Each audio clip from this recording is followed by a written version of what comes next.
Chapter 3. Food.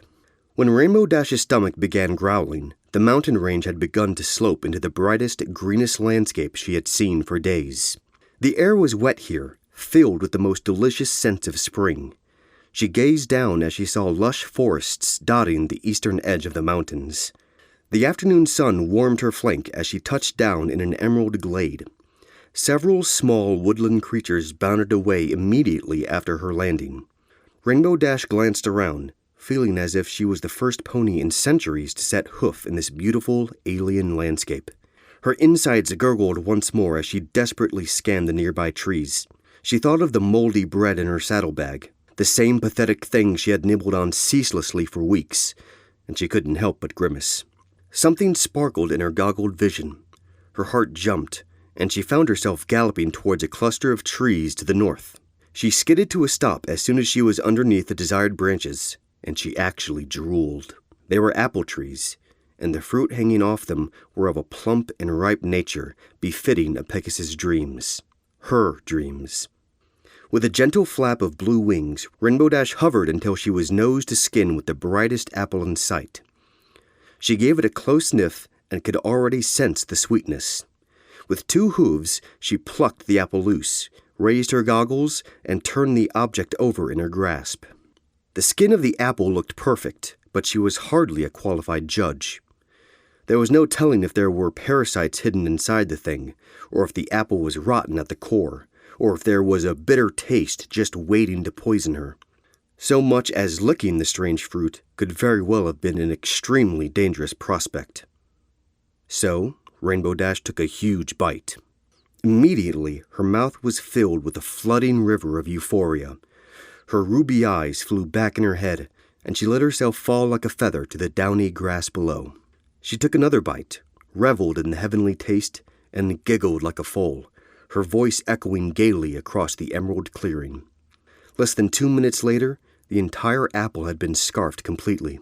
No sooner was Rainbow Dash finished with the gluttonous feat, she was darting back up to the tree for a second fruit, then a third, then a fourth. She tucked these under her hooves, forelimbs, and even her wings. Stifling another evil laugh, she victoriously galloped over to a patch of shade and set her things down.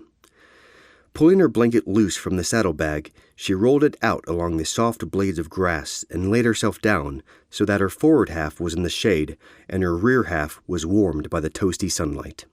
So luxuriously reclined, she took her time savoring the succulent fruit. Her eyes danced with the rays of sunlight glittering through the waving leaves above. Her mind toyed with errant thoughts, bursting through her head in cadence with the felicitous tastes bursting in her mouth. She let a giggle leave her lips, then another.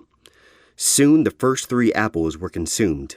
Tossing the cores away, she polished the 4th and last apple against her chest and raised it to her lips.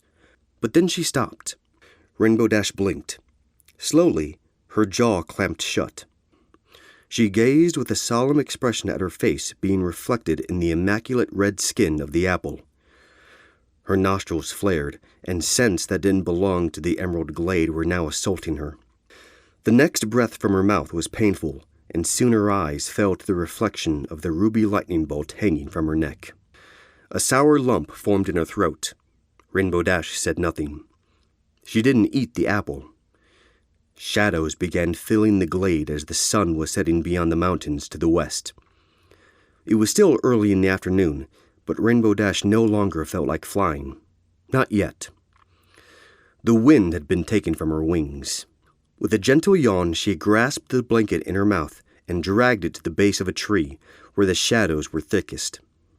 Pulling a second blanket out of her saddlebag, she wrapped it around her blue body and settled down on folded legs.